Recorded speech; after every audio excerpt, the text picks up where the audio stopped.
गाजर आणि मुळ्याचं झटपट होणारं हे लोणचं मी अगदी 10 मिनिटात केलेलं आहे.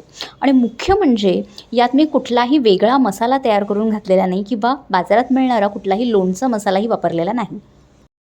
तर हे लोणचं बनवण्यासाठी मी गाजर, मुळा उभे कापून घेतलेले आहेत.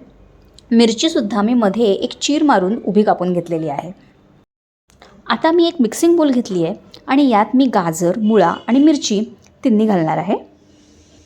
आणि आता मी यात घालणार आहे लाल मिरची पावडर, चवीनुसार मीठ, धणे आणि जिरा पावडर. यात मी मिरच्या घातल्या आहेत त्यामुळे लाल तिखटाचं प्रमाण थोडं कमीच ठेवलं आहे. सगळे इन्ग्रेडियंट्स मी व्यवस्थित मिक्स करून घेतले आहेत आणि आता एका तडका पॅनमध्ये मी तेल गरम करायला ठेवलेलं आहे. तेल गरम झाल्यानंतर थोडा वेळ ते तसंच ठेवायचं आहे आणि नॉर्मल रूम टेम्परेचरला आल्यानंतर ते तेल आपल्याला या तयार मिश्रणावर घालायचं आहे.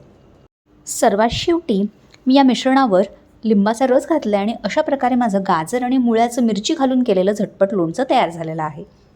हे तयार झालेलं लोणचं आता मी एका स्वच्छ धुतलेल्या बरणीमध्ये ती बरणी व्यवस्थित कोरडी केल्यानंतर भरणार आहे.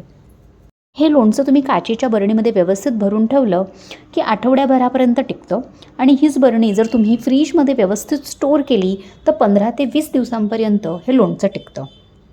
व्हिडिओ आवडला असल्यास लाईक करा आणि अजून असे व्हिडिओज पाहण्यासाठी माझ्या चॅनलला नक्की सबस्क्राईब करा.